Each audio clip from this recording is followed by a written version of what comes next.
All right. Hello, everyone. Welcome to the Millennials World podcast. And you know what, Brian? I've been thinking, right? We've now reviewed three different things of Irish media, right? But you know what? I didn't quite want to do a trilogy. I want to do a quadrilogy. So the other night, I was just being a dumbass and I was searching on the internet the most sober Irishman. And it turns out the most sober Irishman of all time was somebody by the name of Shane MacGowan of the band The Pogues. Are you familiar with them, Brian? I'm very familiar with Shane MacGowan because he is my dental hygiene idol. When I look at myself, I just think like my teeth look all right, but if I could really just make them look like Shane's, just have three little splinters of bone protruding it from the front of my mouth, I would just really, really look attractive. Exactly. And along with that, I found out he's the most sober Irishman because he died about a year ago. Okay, that's very terrible. But the truth He would is, he would have liked it. yeah. But you know what? With all that out of the way, let's end our Irish quadrilogy with the Pogues' first album, Red Roses for Me, which I think rounds out the series quite well. Would you agree, Brian?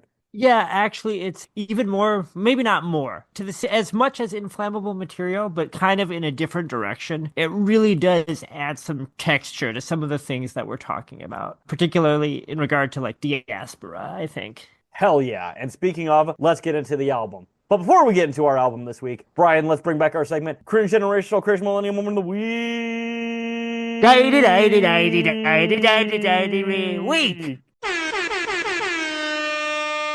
Woo! Yeah! All right. And I do think it's really funny before we get started real quick. I see on our little Zoom meeting here, it says, "Are you playing music?" And it's like, no, we're not, but our vocals are very beautiful. That's just how good it sounded, that little chant I just did. Speaking of music that sounds really good, you're about to talk about something that sounds Oh. really good. Is that correct? Oh yeah, it's so good. Okay, so we're talking about the Pogues, and we're aging millennials. I feel like that already indicates we have to talk about the Celtic Punk thing, right? No, Unfortunately, yes. it would be really nice if the Pogues existed in a vacuum. If they were the only band doing that sound, and they were the first. Let's be very clear about that. Every Celtic punk band afterwards is either explicitly or just because they're too hacked to know it, they're trying to sound like the Pogues. Shane would probably argue he didn't create it, he's just playing traditional Irish music. That man invented Celtic folk music. But it's one of the most popular and one of the most profoundly influential, like, millennial genres of rock and roll. Shane, of course, not a millennial, but it doesn't really become a genre till, what, the mid-90s, let's say, post-Green Day, I would say. And I just want to do a little run through that. It's bad. Just to get out of the way, Celtic folk as a genre is bad. Anyone that listens to the show probably listens to other podcasts. I know Chapo talk a lot about like American Irish guys who are totally apolitical and who have this like weird identity about being Irish, but no like knowledge of what that means. It's like music for those guys. Really, the start of Celtic folk as a genre, I mean, there's a style, it's the Pogues. Becomes a genre when you get the Dropkick Murphys, right? Which is a logical extension of the Pogues. I've listened to some Dropkick Murphys. I am 33 years old in 2024, and I grew up listening to punk music. So I've listened to more than a couple Dropkick Murphys records in my life. That's just the way it was back then. And the Murphys kind of start as like an oi band, a skinhead band, right? They come into the 90s, and they're kind of coming out of hardcore, but they're catchier, they're more melodic, and they're kind of trying to be like a British band. And it's all right. You know, Dropkick Murphys, like the Pogues, actually have some kind of based lyrics, especially early on. A lot of pro-union stuff, a lot of working class Boston stuff. You could argue that at least in the Murphys, who are a corny fucking band, they of course do that awful song that's The Departed. Yeah, The Departed, yep. A lot of people think that song was like made for The Departed, but that's just because it sounds like a goofy fucking song from a crime thriller. So for whatever reason, and I know it's why it's because they made a lot of money doing it. The Dropkick Murphys, they put out a bunch of singles, and it's all right. It's whatever. You know, probably wouldn't remember them now. And then they go, what if we do this skate punk thing, but we add Irish folk instrumentation, bagpipes and shit, and like lutes. It is very like flagrantly, let's be like an American Pogues. Dude starts singing with a fake Irish accent, which I'm gonna say, like, I know Shane does some goofy like Patty voices, but he does kind of talk that way. you know? Well, and also he's ethnically Irish and grew up in Ireland. So, I mean, And like, it's a little bit more justifiable at the very bare minimum. exactly. So, like, because Shane, ethnically Irish, born in London, but basically spent his early childhood up until he started school. He did live in like rural Ireland on a farm. So he did grow up around people talking like that. Whereas Dropkick Murphys dude is explicitly doing a Shane MacGowan voice. If you hear them, you're like, oh yeah, this is a hardcore punk guy trying to sound like Shane. You can't miss it. But,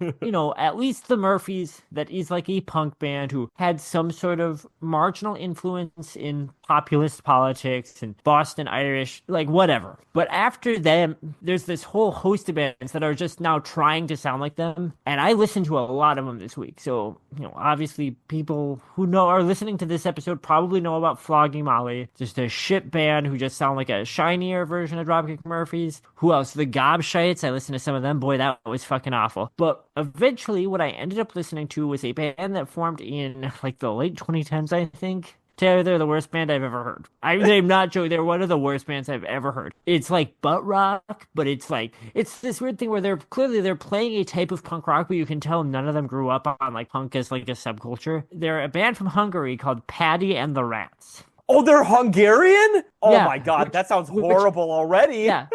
Okay. So they're a Hungarian Celtic punk band. They don't really play anything we would call punk. What they're really playing is more like metal, but it's like, they're trying to be like the Dropkick Murphys in whatever shallow way. And all of their songs have fucking pirate themes. Now, look, there's literally a song on Red Roses for me called Sea Shanty. I get that that's a part of folk music or whatever, but this is a bunch of Hungarian guys pretending to be like Irish pirates.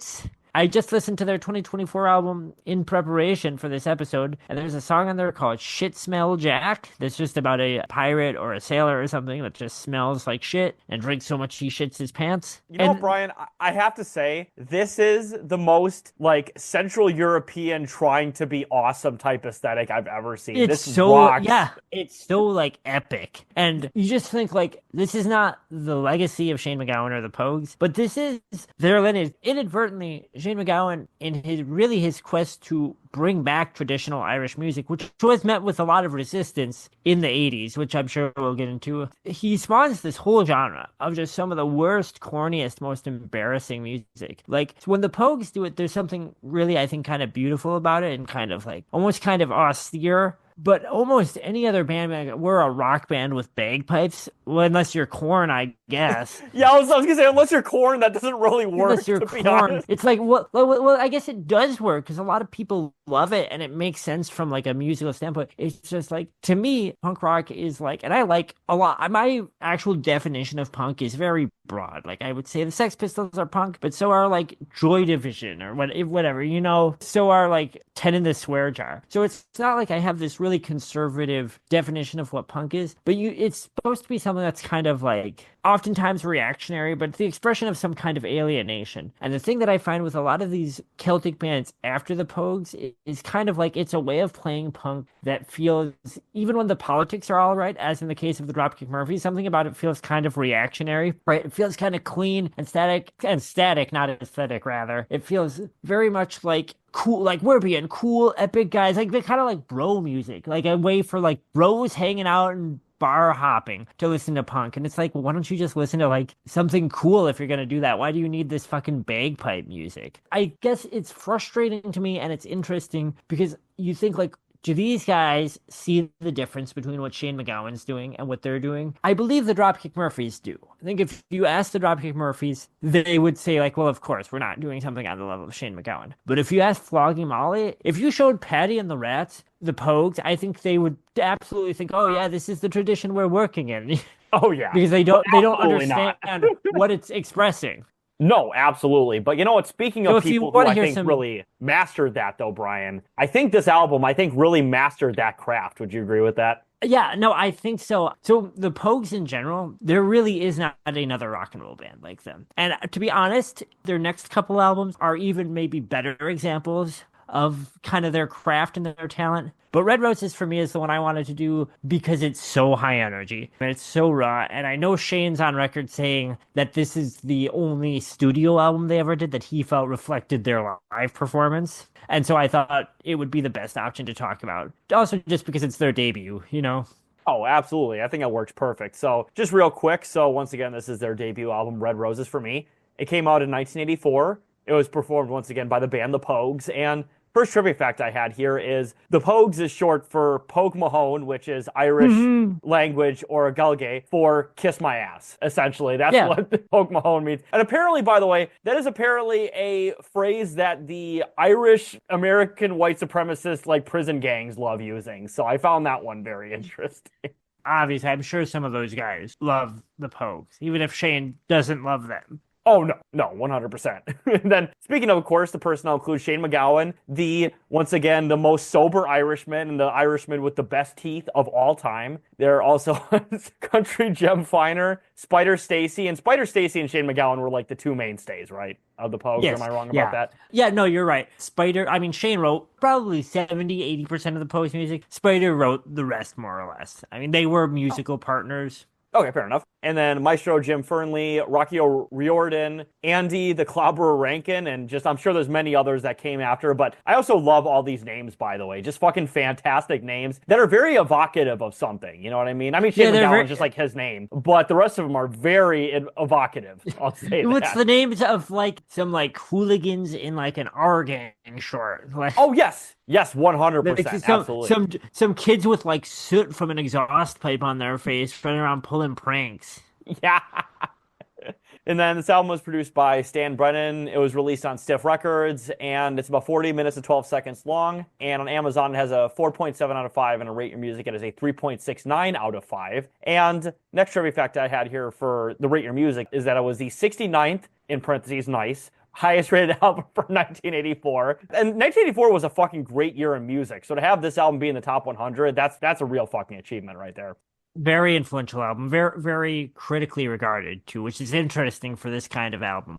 No, absolutely. Yeah, and we'll certainly get into it with the track listing, of course, but this album was honestly not what I expected when I first listened to it. I do like it. I want to be very clear. I like this album a lot, but it was not really what I expected, to be honest with you. And then as well, this album actually peaked at number 89 on the UK album charts, which I think is also very interesting because by 1984, I would not think that this was something that people in the UK wanted to hear, I'm going to be honest with you, but apparently they did. So that's the thing is like by 84, not only is like that initial wave of punk that this maybe has the most in common with is like dead and in the ground, right? But also like traditional music is not in synth bands. And and by 1984, even the synth bands have kind of been around for a while. Like new wave and post-punk as a thing are starting to become a little long in the tooth. So when the Pogues come out, it is kind of jarring. This band that plays these very traditional acoustic instruments and there's no synthesizers on it. There's no cleaned up vocals. You know, I think this was jarring for a lot of people, but I think it did resonate probably because of that. By the way, obviously this is Celtic Punk, right? But I did just remember just now that an album that came out just 2 years prior to this was Tu Rye by Dexy's Midnight Runners. And that's also an album that has a lot of Celtic folk influence. Yeah. And obviously they had a lot of ska influence before then and stuff like that. So another very influential band. Yeah, Dexys are a little bit more, I would say, on the avant-garde side than the Pogues. Like the Pogues are decidedly not avant-garde, but those are probably the two bands that, the Pogues, but also Dexys, who lay out the blueprint for I don't even want to say Celtic punk anymore when you're talking about like Flogging Molly or whatever, because it's that music's so rough. Yes, well, you know what, Brian, speaking of rough, I gotta get to our Amazon reviews before we get to our track listing. Now, these are actually pretty good Amazon reviews, Brian. I think you will actually genuinely like these Amazon reviews. These are some of the best I've seen in a while. So, our first review here is from Eric Shun, who gives us 5 stars. And the header of the review says, and this is in all caps, but I'm not going to yell it, hell, I haven't even heard it yet, but I'll give it 5 stars. So somebody hadn't even heard the album yet, but they gave it a preemptive 5 stars. So, did they see because it's a cool album cover. It is a great album cover. And I want to get into that after that. Yeah, but it's a great album cover for sure. But the body of the review says, heck, these drunken Irish hoodlums can rock your socks off. And it's like, thank you, TV advert from the 90s. Yeah, guys can rock your socks off. And our next review here is from Paul T. Hamilton. I don't believe he was named after the amazing stage play of the same name, but I could be wrong about that. I'm going to name my kid Hamilton. Not after the guy, but specifically after the musical. You're going to come out doing the crack commandments, but it's the 10 commandments. Oh, fuck, that's God, right. That shit is so cringe. That honestly should be like a cringe millennial segment we talk about. We'll cringe. So I'm going to tell you a real thing. We will do an episode on it someday, but I'm going to tell you why I haven't. You'll never see me post about it, and it's because my mom really liked it. Oh, And I didn't want to make, you know what I mean? And she no, no, and totally. my mom has like left lib, like she's like, my mom, she's pretty cool. So, and she would recommend it to me, and I'd be like, I don't know if that's, going on. She'd be like, I think you'd like it. And I kind of already knew about it, but I acted like I didn't, and I was like, maybe, ma. Yeah, maybe.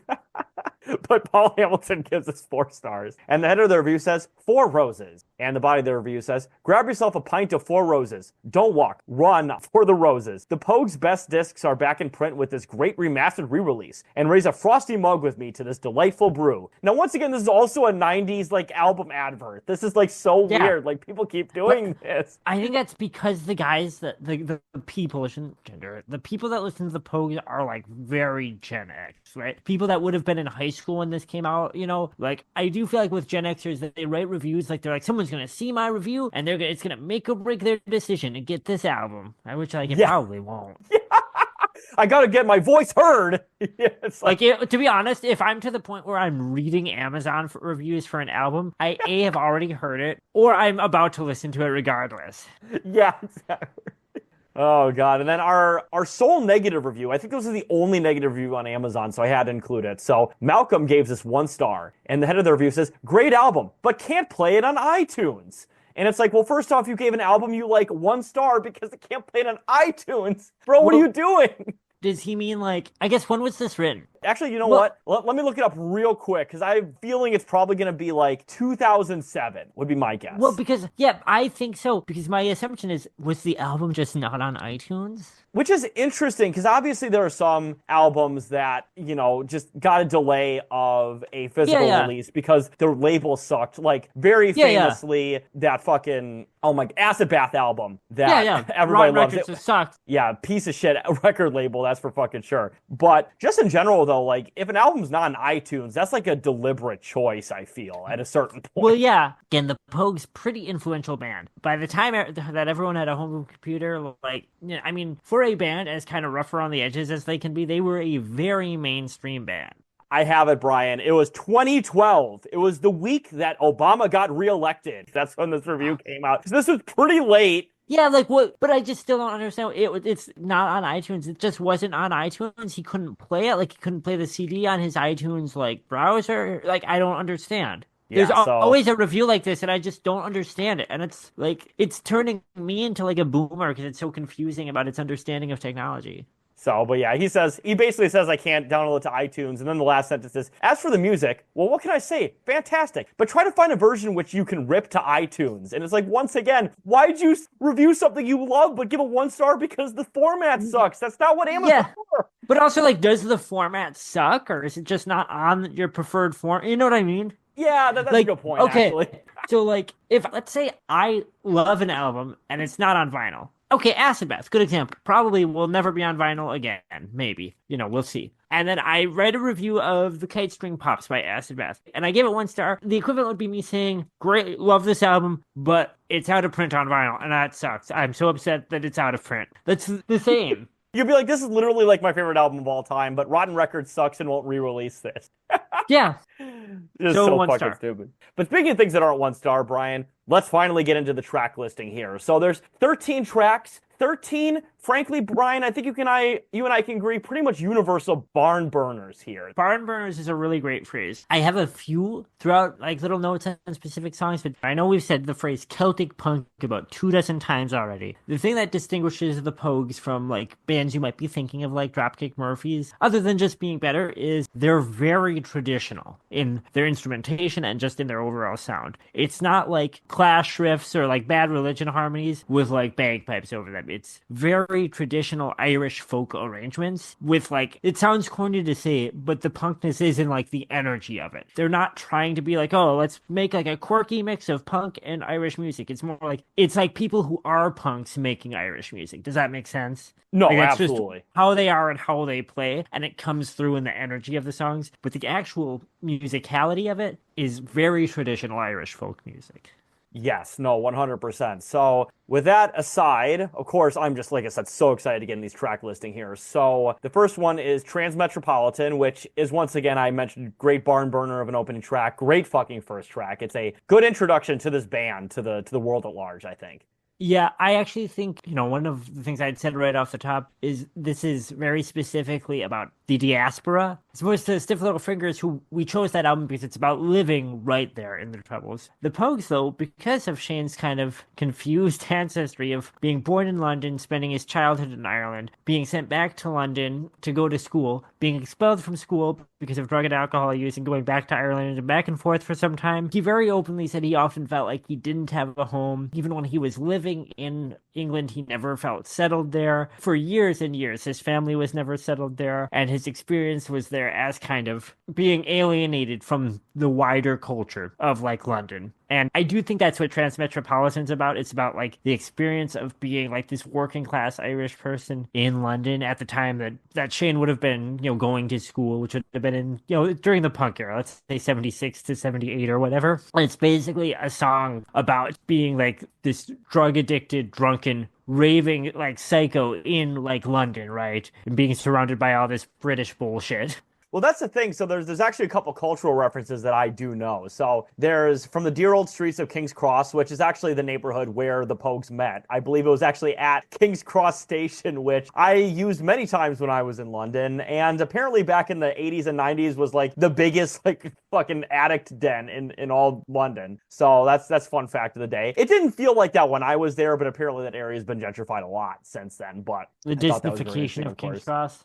Yeah, I think they even mention that in the song, don't they? Or yes. At least they're like trying to clean it up by that. Yeah. And then I also do love there's an acronym, Kiss My Royal Irish Ass. So that's really funny. Yeah. And well, I mean arse, but I'm never gonna say it that way. Unless it's that headline that's like I've lost 50,000 pounds because my sex arses are held up in Calais. I don't know if you've ever seen that headline or not. No, it sounds awful. Oh my God. What is it? It was around the time of Brexit, and here we are. It says, I voted leave, but now I've got 10,000 sex arses stuck at Calais. Somebody was mad that their sex arses were held up in Europe, that they couldn't get them to the UK or vice versa. It's really funny. That's the thing that sucks about flying when you have sex arses. Yeah, I'll send that to you in the chat when we're done here. It's because it's really funny. It's one I look up maybe once a year and it makes me like cry laughing. It's so funny. But yeah, honestly, this is once again a great barn burner of a song. It is very much like the idea of like a disaffected urbanite essentially, or I should say maybe just disaffected person in general who just wants to basically destroy whatever shitty fucking place they're in or just have fun at the same time, obviously. Yeah, there's a bit of, I guess it sort of feels like it's alluding to a song like Clash City Rockers or maybe London's Burning by The Clash, one of those early Clash songs that's this like manifesto of like alienation and destruction. Maybe a little bit more tongue-in-cheek than The Clash were, but that's what it reminds me of. No, 100%. And then the next track here is Battle of Brisbane. Now, this is just a purely instrumental track, but I looked up what the inspiration for the title was, and apparently the Battle of Brisbane was a riot in Australia, specifically in the area of Brisbane in Australia during World War II, because American GIs were being racist and drunk and were harassing local British and Australian soldiers who were getting paid a lot less than them, and they were stealing all their women. So, fun fact of the day, they got so pissed that they had a riot against the American GIs, and one of the GIs shot one of the Australian soldiers in the chest with a shotgun, and then the local forces quelled the protest down, but essentially that's what happened there.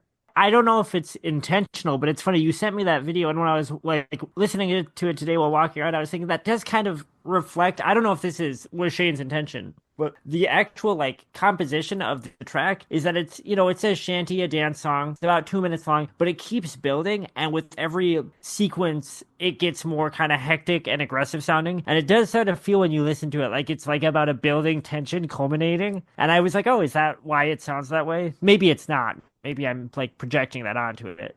Even if he didn't intend to do that, though, that would be impressive. It's like an accidental, like he's accidentally doing that almost. And the next track here is the All Triangle. Now, this is the first one that's like a pretty, I would say, down tempo in comparison to the first two tracks here. But yes, it is a cover it was originally written by somebody named Dick Shannon, but it's often attributed to Brandon Bayan, who was another extremely sober Irishman. I think we could describe. Yeah. Extremely sober Irishman. And I have a little trivia here. So initially, initially, the actual basis for the song is it was used to introduce a story about the occurrences in a prison, in parentheses, in real life, Mountain Joy Prison, where Brandon Behan had been lodged when he was involved in the IRA. And I didn't know this, but I actually accidentally walked across that prison when I was in Dublin, and I didn't even realize it up until I was doing research for this episode. So, fun fact of the day, the neighborhood where that prison is at has a really good Indian restaurant. So that's how I know about that. But I doubt the convicts were cooking the food there, but you never know. You never know. Yeah, exactly. Yeah. So,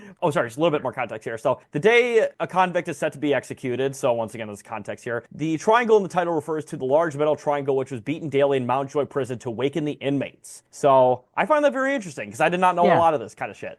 Odd Triangle actually was reimagined in like 2006 or 2007 by the Dropkick Murphys. I think on their album, it's been a while since I bothered to listen to that band, but I think on their album, The Meanest of Times, what's kind of interesting about it is, as corny as the Murphys are, they did update it to make it about like the modern American carceral system, which is kind of cool. You know, it's also a little corny because they're still calling it the Odd Triangle and singing in their faux Irish voice, you know, but you know, good on them, I guess. It kind of reminds me of, and this is once again not related to this at all because this is way better, but it reminds me in Joker 2, the main prison guard is Irish. And it's like, why is the main prison guard Irish in an American prison in the 80s? That was not a thing by the 80s, okay? Hang on. I have not seen a Joker movie. I'm going to tell you, I kind of like that. Because if you've seen the 60s Batman show, their police chief is named Paddy O'Hara, and he's Irish for no reason.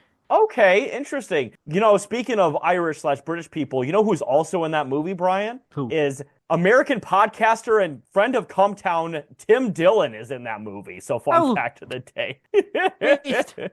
I will never watch a Joker movie. I just don't need to. You don't need to. The first one is completely undone by the shittiness of the second one, and the first one wasn't even that good in the first place. Well, I've heard people say that they think that the second movie is like intentionally trolling the fan base that was acquired by the first movie. I wish it was. It probably is, so? But it's done in the shittiest way possible. It's done in a way that's so crass and dumb, and not even an enjoyable way. It sucks. It's a terrible movie, and I'm not the only one to think that. That's pretty much the universal opinion. But you know, speaking of things that don't suck, though, Brian, next track here is Waxy's Dargle. Now, this is a traditional Irish folk song. I believe this is the first one that's like a traditional Irish folk song from like the 1800s or whatever. And the story behind this is it's about two old ladies, mothers, etc., discussing how to find money to go on an excursion. It is named after an annual outing to Ringsend near Dublin City. That's also a place in Dublin I went to. It originated as a 19th century children's song and is now a popular pub song in Ireland, which makes sense because and there's a lot of these kind of songs in the latter half of the album especially, but I can imagine just getting blasted and just singing along with this and having a fucking fantastic time in fucking Dublin or something like that, or Cork or whatever. Well, yeah, and I think that is one of the things with the Pogues in general, is when people talk about this marriage of punk and folk music, I think what Shane honed in on that a lot of people miss is there's a really natural connection between those two things. It doesn't have to be this goofy, what if we're a punk band, but we also fucking have lutes or banjos or some corny shit, It's more like, he grew up, with these traditional songs, Shane grew up singing these songs with his dad on his family farm, and singing these Dubliners songs with his dad and things. Not that the Dubliners are traditional, but just another part of that, stew of influences that was in his mind. And he probably, his dad used to take him to taverns and just spend all day drinking while, Shane, as a little kid, would play with the drunks there and things, and he'd listen to them all sing. So when punk happens a few years later and he hears all these drunken, kind of disaffected, alienated kids just chanting along, it seems like maybe something clicked in his head, where he was like, oh, that kind of sounds like chanting to an old Irish song, or like a football chant.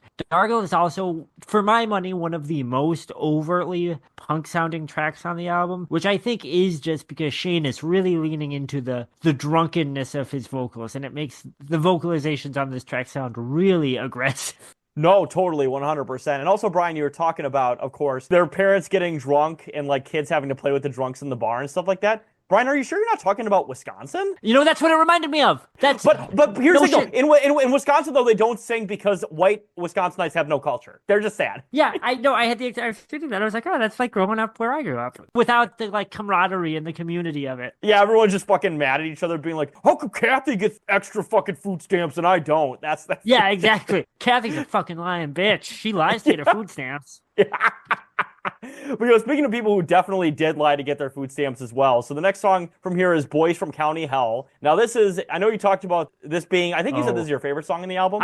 So not only is it my favorite song on the album, I had decided basically when we kind of started this series, when you and I started talking about it, and I was trying to decide if I wanted to do a Pogues album or a Stiff Little Fingers album or what. And when I had an opportunity to do, we expanded it into a 4-part series, and I was like, okay, I can pick a Pogues album for it. That's awesome. And I was like, do I do, I really should do Rum Sodomy and the Lash, or if I should Fall from Grace, because those are they're really these masterful, beautiful, super influential albums. Everyone knows them. Everyone loves them. They have these hits. They're a little more well-defined. And I was like, well, I like Red Roses for me. I like the rawness of it. And then I was like, yeah, but there's so many songs. There's so much history with Rum Sodomy and the Lash, all this stuff. And then I was like, yeah, but if I do Red Roses for me, then we can talk about the Boys from County Hell. And then I was like, well, I have to do Red Roses for me then. It is such a great song. I know a lot of people argue that the originals on this song are not up to the level of Shane would get to, and I agree with that. This song, for me, is the perfect early Pogue song. It is, lyrically, it's such a nasty, kind of volatile punk song. It's really funny and venomous, and it kind of exists in this weird space between being really crass and really literary, which is my favorite space that Shane would occupy. And it has just one of my favorite mean, dark implication lyrics, which is "My brother earned his medals in my lie at Vietnam." Every time I hear it, it gives me chills. It's such a good line. He also, was it his dad was a blue shirt? My father was a blue shirt and my mother a madame. My brother earned his medals at my lie in Vietnam. Yep. A lot of people don't know, but because I'm real quick, but the blue shirts were Irish fascists. That was Yep. the fascist Yep. Irish variant, which to be fair, Yeah. were not a giant contingent of Irish political life, but they definitely existed. Yeah, this is Shane writing from the perspective of a very particular type of disaffected Irishman who he probably, doesn't identify with exactly. But I think it's sort of saying this is how some people exist. This is what the state of living in these conditions and poverty has done to certain people's minds. It's also an extremely violent song.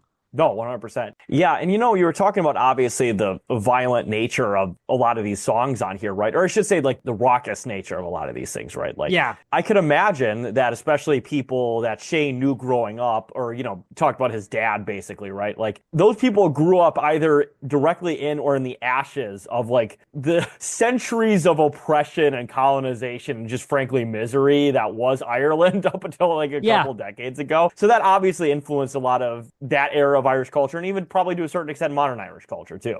So I listened to a lot of interviews with Shane over the last week or so. One of the things that he says pretty repeatedly, and Shane doesn't to me seem as much as he drank into drugs, he doesn't really seem like a miserable guy. It seems like he had a lot of friends. He was well loved, dysfunctional, but he doesn't actually seem to have been on a death drive. And one of the things is that he obviously drank a lot, basically his whole life. He did a lot of hard drugs and he was very prone to injury, but he does seem to have a thirst for life. One of the things though that he says repeatedly are that in his lives there are 2 times where he felt just simply and purely happy. And those times were his childhood before going to school in Ireland. He said when he went back to London to go to school, he hated school. He felt like it was a prison there. It was meant to destroy him. He's still in his well into his adulthood, into his 50s, talking about how much he hated school and how awful it is. And then saying again that he felt something close to that happiness in 1976 in London when punk happened. And that those are the 2 moments in his life where he felt sort of a completeness to who he was. And that the Pogues is sort of chasing that marriage of those 2 times for him. Yeah, I mean, he's chasing the high of happiness like he chased the high of drugs. No, I'm kidding. That's an asshole thing to say, but well, I mean, some of the Shane drug stories you hear are fucking crazy, man. It kind of seems like by the 90s and into the 2000s, he was almost like the elder statesman for these fucked up rock stars, because somehow he managed to be this fucked up and still be living and being able to go on TV, and be beloved. And it seems like all these younger guys, like Johnny Depp and Pete Doherty, both wanted to be friends with Shane. It's it's because you want to have that. You want to get to his age and still be able to live that way and not have to get sober. Yeah, exactly right. Oh, Jesus Christ. But speaking of awesome tracks as well, the next track is Sea Shanty. Now, I was so happy that this was not that shitty meme song. I Yeah. was so happy. I was like, no, Sea Shanty, please. And then it's like, oh, it's like an Oh. actual, like, solid song. Okay, I'll take it. It's fine. Yeah, we're getting towards the midpoint of the album. Sea Shanty is part of a string of McGowan originals that are, his songs are kind of referred to. I've seen multiple people use the phrase gutter hymns. They are drinking anthems, but one of the things I think that distinguishes Shane's writing from, I don't know, a band like that fucking Patty and the Rats, or even like a modern country drinking song, is that they are joyous, they are celebratory, they are about community, but they are kind of about like the inherent loneliness and like desperation of getting just shit-faced drunk. So we're kind of into a stretch of songs that I think are about that, or reflecting that at least. Yes, and then speaking of, that leads us to our next track here, which is The Dark Streets of London. Now, this is also another fucking fantastic song. I love this song a lot. Yeah, and truly just a song about, like, in the context of the album, about being someone like Shane who lives in London and does not belong there, just wandering from bar to bar, just getting more and more drunk and just having nowhere to be. Which I think when you hear this song in the context of him talking about living in London, living in England, but not being of those people, not belonging there, both kind of physically, but also just, I think, like, existentially. I don't know, it adds another dimension to the song. Yes, and as well, just a quick little trivia. This was also their first single. In the first single off this album. The second single was Boys from County Hell. I think those are the only two singles off this album. The single trajectory, we were talking a bit about how out of place this album must have sounded for 1984. The other thing with this band is, so no synthesizers. This is not a new wave band. Maybe in the very most general sense, you could call them new wave, but really they're not. No synthesizers. There's no androgyny. There's, none of the trappings that we think of when we think of new wave, or even really of post-punk, although you could call this post-punk in a sense, I suppose. But these singles come out, and really this album comes out pretty fully formed. When you look at the next couple Pogues albums, you do see them, I think, reaching greater heights artistically. But for this album to have come out with no direct kind of cultural reference point, like obviously there's bands like the Dubliners and actual, Irish folk musicians, but as far as in like British popular music, there was nothing going on that was close to this. Maybe ska, because you could say that ska is a type of folk music, I suppose. And maybe like the oi punk, this kind of skinhead scene, as far as the populist nature of it. But for a band to come out with such a well-defined sound and really not be part of a scene it's just kind of a thing you don't see a lot. It's pretty interesting, I think. And I think part of that accounts for, like, Shane was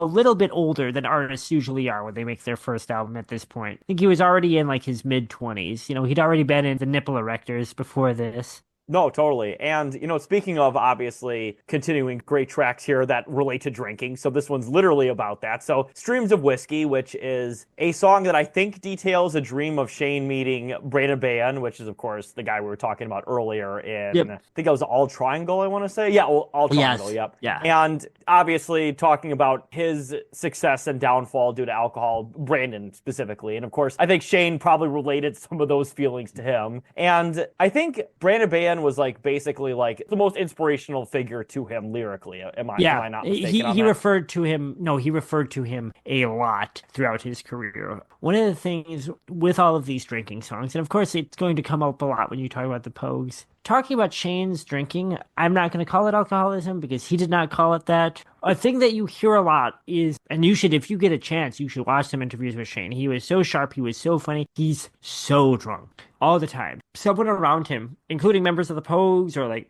Sinead O'Connor famously said this. Sinead O'Connor once called the police on Shane because she knew he had heroin on him and didn't like that he was doing smack. They had a very public feud about it. But a thing that you hear people say is he's pissed drunk all the time and he's brilliant. He's this brilliant writer, this brilliant singer. So imagine like what he'd be like if he was sober, if he would quit doing all this heroin and all this speed, and especially if he'd quit drinking like this. And for years, and Shane later on in life had periods of sobriety, but he was never, he never quit drinking. But he would always say, yeah, but I'm not who I am. If I didn't drink, I would be fundamentally someone else. To the point that by the end of his life, not his late wife, because she's still alive, but people would say like, oh, do you ever think maybe Shane will quit drinking? And she goes like, by this point, I don't see a point. It's such a part of him that I almost wouldn't want him to stop because it's all he's ever known and the only way I've ever known him, He'd be someone different if he wasn't drinking. Like, damn.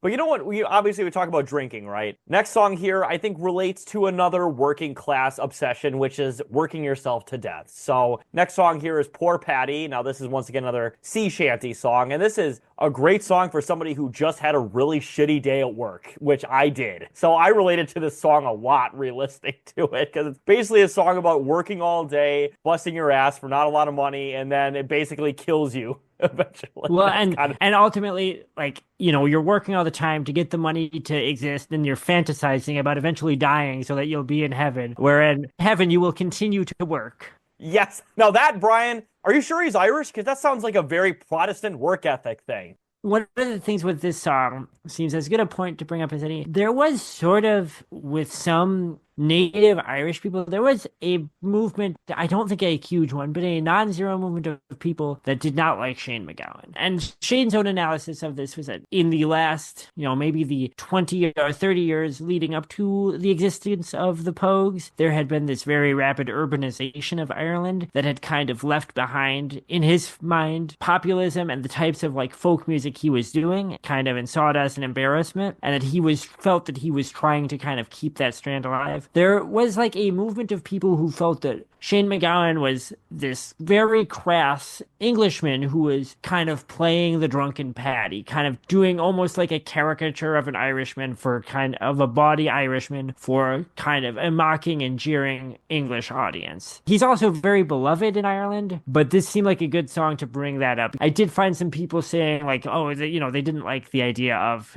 to their mind, an Englishman singing a song about Paddy and about binge drinking and things. You know, they thought that it was Irish face, I guess. Interesting. Okay. I mean, I could kind of see that too, but like pinpointing that on Shane MacGowan specifically when like literally, what is the Boston Celtics or the Fighting Irish or whatever? Exactly. Like that's stereotype that's unfortunately existed for centuries now. So pinning that specifically on Shane MacGowan is kind of shitty in my opinion.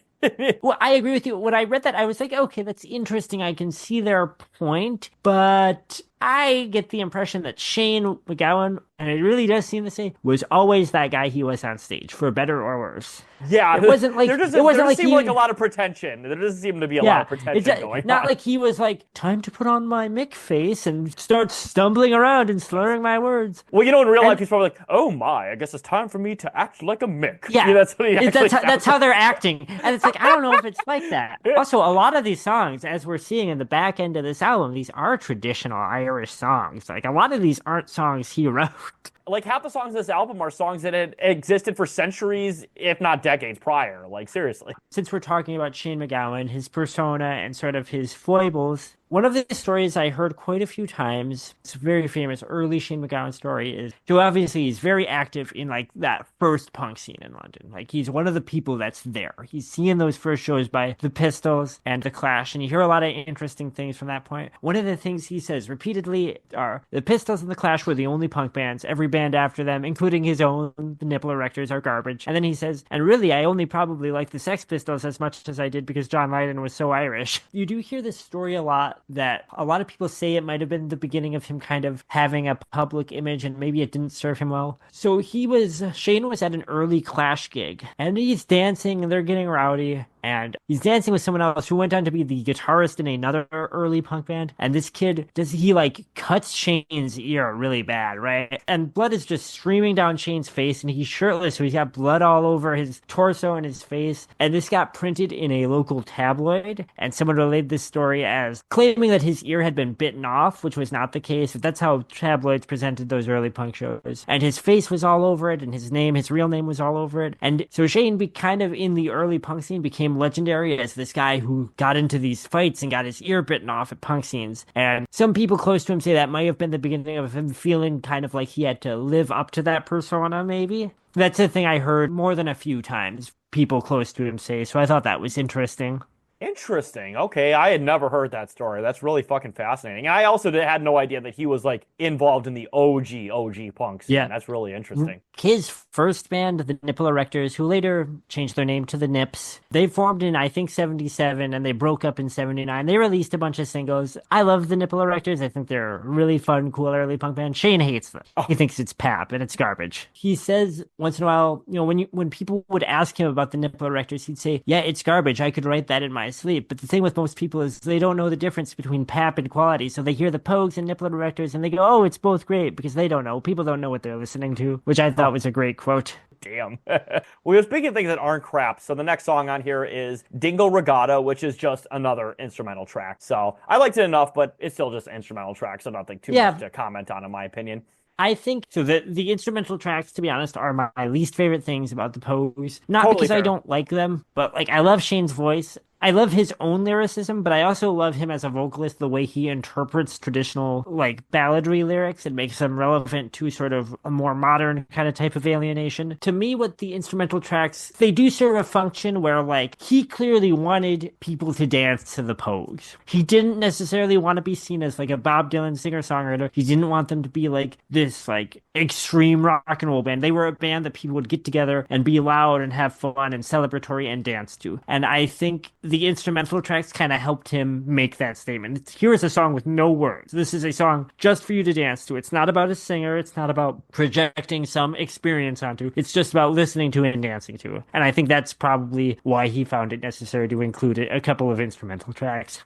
No, totally fair. And then next track on here is Greenland Whale Fisheries. Now, this is another classic sea shanty, and this is a song that's basically an adaptation of Moby Dick. So they're like they're sailors going to whale, goes wrong, kills a bunch of sailors, and I think the captain is basically like, that fucking piece of shit, I'll get that whale eventually. Doesn't care about his 5 men being dead, is barely fazed by it. Exactly. It's a good song. It's similar to Dargo, where they're taking this traditional song and they are, maybe playing up more their, like, the punk side of it, getting very sneering and very nasty with the vocalizations. No, absolutely. And then the penultimate song here is Down in the Ground Where Dead Men Go. Now, I think I don't know if this is my favorite song in the album, but I think this is maybe the most interesting one to me because they actually add like audio furnishings that make it sound like people are literally screaming in hell. I think that's awesome. Yeah. I love it. I think it's really and it goes cool. on forever. Like you first hear the screaming, you're like, oh, there's some screams here. And it goes on for like a minute or something. Or it feels like it does at least. No, it's super fucking fascinating. So I like that song quite a bit just for that reason alone. And then that's one of my favorite songs here. I think just because it's a weird song. Like when you listen to it, it's like all Pogue songs or a lot of Pogue songs. It's very jaunty, but it is just a song about hell essentially. Yeah, so, and of course that is a motif, and I mean, especially for Catholic culture in general, because of course Ireland is a primarily Catholic culture. Shane once referred to himself, he's a lifelong Roman Catholic. He considered the priesthood before starting the nipple erectors as a teen. He referred to himself as, quote, a free-thinking religious fanatic who also prays to the Buddha.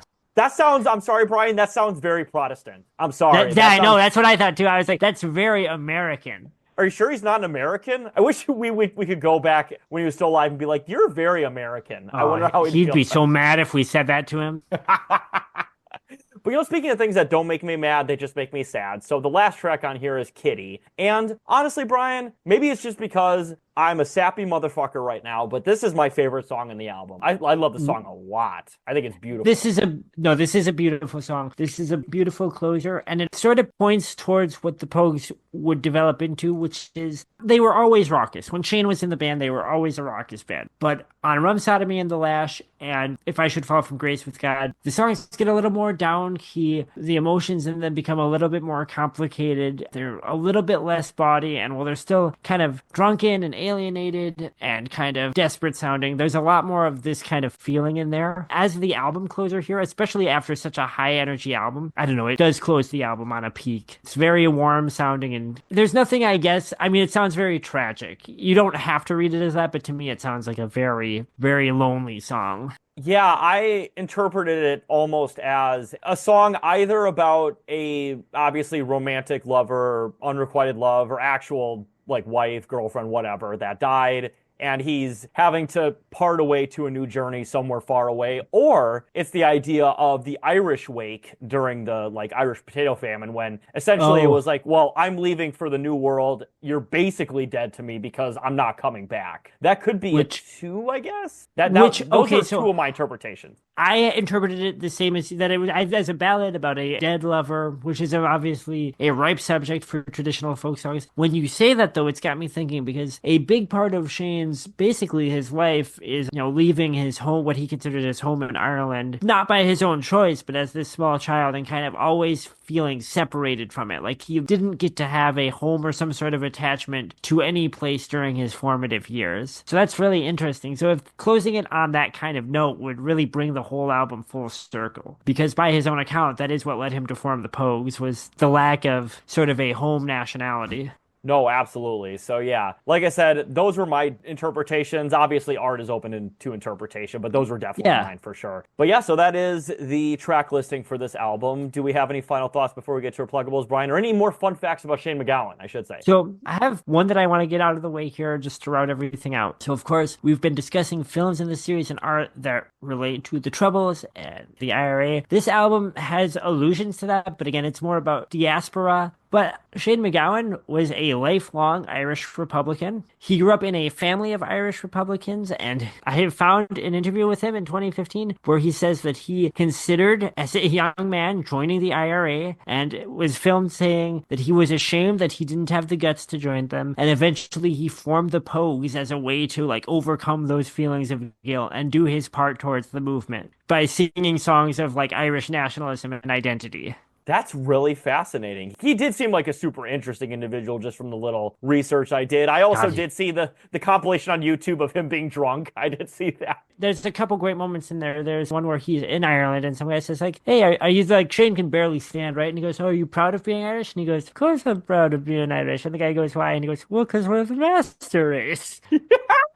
There's also them on some talk show, probably in the late 90s, early 2000s, where it's Shane and his father. And someone asks his father, he's like, oh, were you a Hellraiser as a kid? And he goes, no, I wasn't a Hellraiser. I just like to have a good time. And he pauses and goes, like Shane. But yeah, so those are some very adorable anecdotes, and I will certainly do more research on him later on. He was friends with Sinn Féin. Yeah, I think Jerry Adams talked about him. Yeah, no. At some point, I'm pretty sure he did. Yeah, he did. So while this album, I think, in its specifics, isn't about the Troubles, we've talked before about how most Irish supporters of the IRA are part of the diaspora, and this is like an album, and a band, I would say, about that. In the 90s, Shane, he had said to the magazine Irish World that he was hopeful for the peace process to succeed. He thought it would be too long and too drawn out of a process, which you can interpret that how you want. He hopes that there will be a quicker solution that will lead to the English giving up all control of Irish lands and for Ireland to be made into a socialist republic. Okay. Yeah, no, I totally fucking agree with that. I mean, that's the goal. No, of course. I think it's funny to be a celebrity on his level and say, look, I'm hopeful for the peace process, but I think it will be too long. Okay, well, what are you saying? Yeah. But what? I will say, space. I looked up the Jerry Adams, Shane MacGowan, and by the way, not only did Jerry Adams speak at Shane MacGowan's funeral, but Ireland's president was at Shane MacGowan's funeral. Yeah. Isn't that incredible? Isn't that crazy? That's crazy. Yeah. God, what a fucking giant of Irish culture, seriously. But actually, so speaking of my final thoughts here real quick. So I want to say I love this album quite a bit. On my second re-listening, it breezed by for me. I'm not going to say the first one dragged along or anything like that, but I was shocked by how quickly this breezed by for me. I was literally blinking and I was halfway done with the fucking album already. I'm like, holy shit, that was fucking fast. If you enjoyed it, there is an extended edition with about 7 extra tracks, which are all B-sides, and their next 2 albums are as good, if not better than this one. I was actually thinking about listening to it just by itself, but of course we only review just full-length original releases for albums, because that makes the most sense, obviously. Yeah, exactly. That's what I did as well. But no, I really liked this album a lot. I would definitely be interested in listening to more of the Pogues. I listened to a couple of their later singles, but nothing beyond maybe 2 or 3 extra songs. Well, I would 100% be careful that you are. They kicked Shane out in 1991, and that's. Oh, they did? Yeah, I did not know that. Okay, so what happened was he was just too fucked up all the time, and I think they were all getting older. They were getting bigger opportunities, and he missed a series of shows where they were opening for Bob Dylan. Okay. And they were like, hey, and I think Spider said hey, you need to quit doing all these drugs. You need to quit drinking so much or you're out of the band. And Shane said, well, I don't want to quit doing drugs. I don't want to quit drinking. I don't want to stop being friends with everyone. How about I just leave the band and you keep going and I do my own thing? And that's what happened.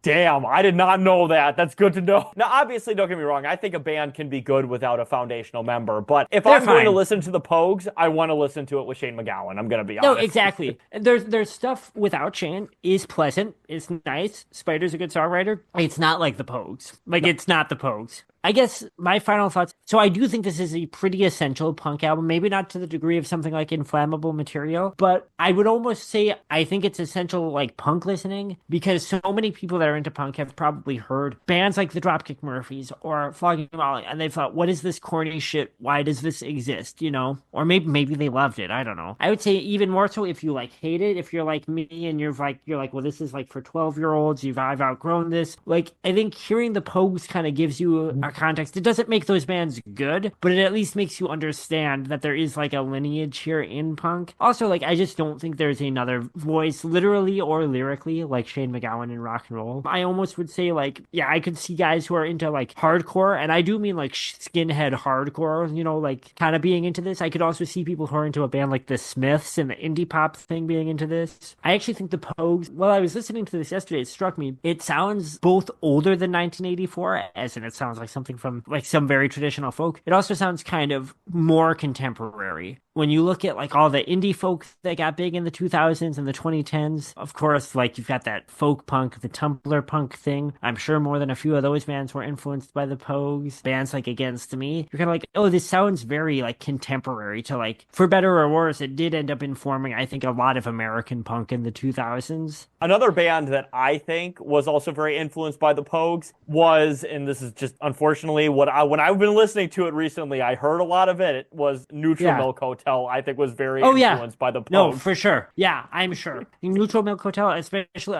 bands that have sort of Jamie Stewart of Shoo Shoo, who are one of my favorite like older millennial bands. That's another artist you might not expect, who I think was influenced very much by Shane MacGowan. Any of that shit like Andrew Jackson Jihad. I mean, all that shit sucks, except for Jamie Stewart. But I do think it wouldn't exist without Shane MacGowan. No, 100%. So, but yes, I would absolutely recommend this album 100%. Thank you very much, Brian, for suggesting this to round out our Ireland series. This is a great fucking pick, man. I had a feeling that you'd like it because I know you like history stuff, and I thought, like, you know, they do so many songs with sort of like historical context that I thought you'd enjoy that too. So I'm glad you liked it. I wasn't sure if you would because like Shane's vocals, he does share some vocal DNA with some of those cornballs like Mike Ness from Social Distortion, you know, some of those skate punk guys. And I could see that being a turnoff to some people. Oh no, I thought it worked perfect for me, to be honest with you. I enjoyed the vocals on this quite a bit. Yeah, me too.